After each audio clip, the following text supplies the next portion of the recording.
नमस्कार, माझे नाव अर्चना श्रीकांत गंभीर.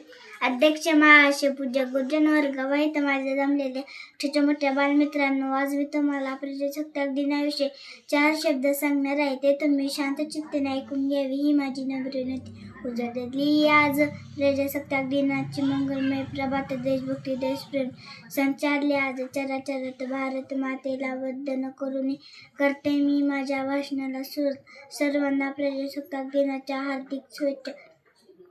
26 जानेवारी हा दिवस भारतभर प्रजासत्ताक दिन म्हणून मोठ्या उत्साहात आणि आनंदाने साजरा केला जातो. 26 जानेवारी 1950 रोजी भारतीय राज्यघटना लागू झाली. डॉ. बाबासाहेब आंबेडकरांच्या अध्यक्षतेखाली संविधान अंमलात आले.